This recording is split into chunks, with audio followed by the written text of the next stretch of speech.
Deposit करता है, कितना कॉन्फिडेंस उस बैंक पे होता है। तो आपने ये बैंक इसमें फ़रोख्त कर दिया क्योंकि ये मिली भगत का नतीजा था और इसमें जो ट्रांसपेरेंसी थी, शफाफ ये बिल्कुल नहीं थी। और इन्होंने जो काम किया वो सिर्फ मुल्क को कौम को नुकसान पहुँचाने का किया और उससे इन्होंने 10,000 वर्कर को भी फारग किया। इस चीज़ से अंदाज़ा लगा लें फ्रॉड का कि 22 अरब का जो बैंक फ़रोख्त किया गया है, उस बैंक ने within 4 years 2000 from 2005 to 2008 Ashrafia के जो कर्जे थे जो माफ़ किए हैं वो 9 अरब 80 करोड़ रुपए के हैं। एक बैंक जो 22 अरब में बिका है वो 9 अरब के कर्जे माफ़ कर रहा है। ये जो प्राइवेटाइजेशन का ये जो आया पाकिस्तान के अंदर, ये जो बात आई है, एक बार के लोगों के ज़रिए ये बात आई थी कि वहाँ के लोगों में ईमानदारी है, बाहर के लोगों में एक मुखलिसपना अपने मुल्क के साथ है। लेकिन यहाँ पाकिस्तान के अंदर जो भी हुआ है ये एक बेईमानी के तहत हुआ। अब देखें ना, जो बताते हैं एचबीएल के लोग बताते हैं कि उन्होंने 6 महीने के अंदर ही अपना सारा जो पैसा लगाया था 6 महीने के अंदर उन्होंने अपना पूरा कर लिया, सारा। तो एक बेईमानी के तहत ये सब कुछ हुआ अपने लोगों को नवाजने के लिए और इसमें किक बैक जो है ये हासिल करने के लिए सारे का सारा ये ड्रामा रचाया गया। और पाकिस्तान के अंदर जो कुछ भी हो रहा है और जो कोई प्राइवेटाइजेशन हुई है ये बिल्कुल ही गैर शफाफ हुई है। इसमें कोई वो नहीं है, शफाफियत नहीं है, क्योंकि हमारी जूती हमारे सर पर मार रहे हैं। यही पैसा लेके यही बैंकों से लोन लेते हैं, लोन लेके वही पैसा जो है ये लोग उस पर लगा देते हैं और बाद में उसी चीज़ को ये नुकसान शो कर देते हैं। जो निजकारी जनरल मुशर्रफ के दौर में हुई है, हम तो उसको समझते हैं कि वो टोटली मनपसंद लोगों को अदारे औने पौने देने के लिए हुई है।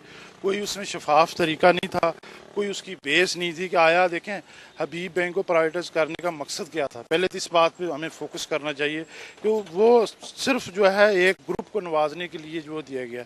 जहाँ उसके असासों की बात है तो ये टोटली जो है गैर शफाफ तरीका अख्तियार उन्होंने किया है, जिसकी वजह से बिल्कुल चंद दिनों में जो है इसकी बोली लगा के उसको एक तरीक़ेकार दिया कि शौकत अजीज़ उसका हेड था।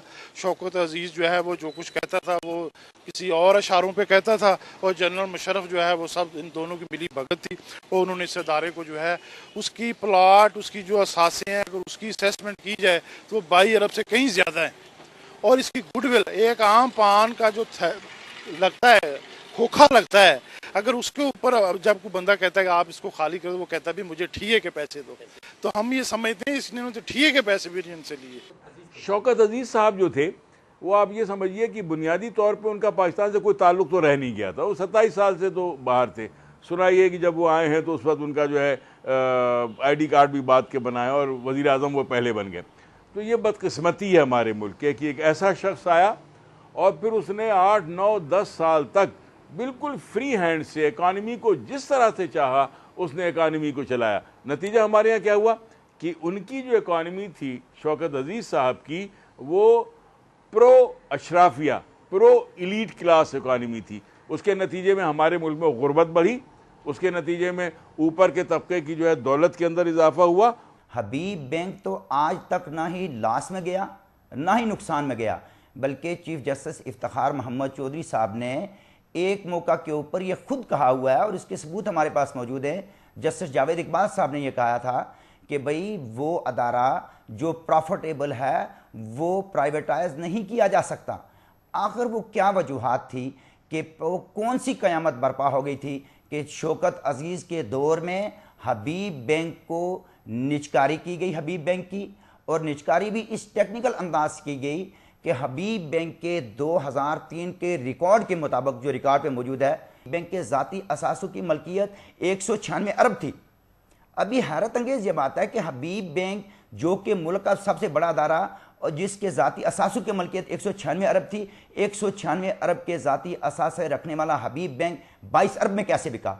इसके कौन ज़िम्मेदार हैं और क्यों बेचा गया? क्या ज़रूरत महसूस हुई और इसके पीछे अमामल कौन थे? असल बात यह थी कि साहब के वज़ीर आज़म शौकत अजीज़ अपने साथ जहेज़ में हबीब बैंक के मौजूदा सदर जाकिर महमूद को जहेज़ में लेके आए थे। वो भी सिटी बैंक में डायरेक्टर थे और शौकत अजीज़ साहब भी सिटी बैंक में डायरेक्टर थे। जब शौकत अजीज़ साहब वज़ीर आज़म पाकिस्तान बने तो जाकिर महमूद साहब हबीब बैंक के प्रेसिडेंट बने।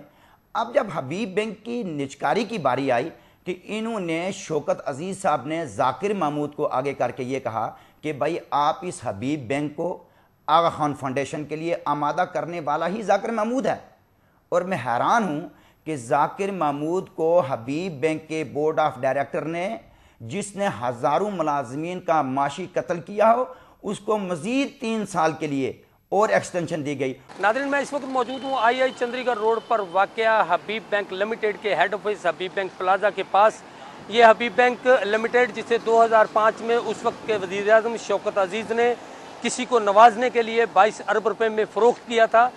माहिरीन और ट्रेड यूनियंस के नुमाइंदों का कहना है कि इस अकेली बिल्डिंग की मालियत जो है 22 अरब रुपए से ज़ायद बनती थी। ताहम मुल्क भर में इसकी सैकड़ों शाखें और दीगर असासे जो थे उन्हें इस खातर में नहीं लाया गया और ना ही उनकी मालियत ज़ाहिर की गई है। माहिरीन का कहना यह भी है कि ये एक शख्सियत को नवाजने के लिए ये औने पौने बैंक को फ़रोख्त किया गया था। माहिरीन और ट्रेड यूनियन के नुमाइंदों ने हुकूमत से मुतालबा किया है कि किसी सुप्रीम कोर्ट के जज की सरबराही में एक जुडिशनल कायम किया जाए जो कि इसकी मुकम्मल तौर पर तहकीकात करे और जिम्मेदारों के खिलाफ कार्रवाई करते हुए इसकी जो प्राइवेटाइजेशन है उसे कैंसिल करे।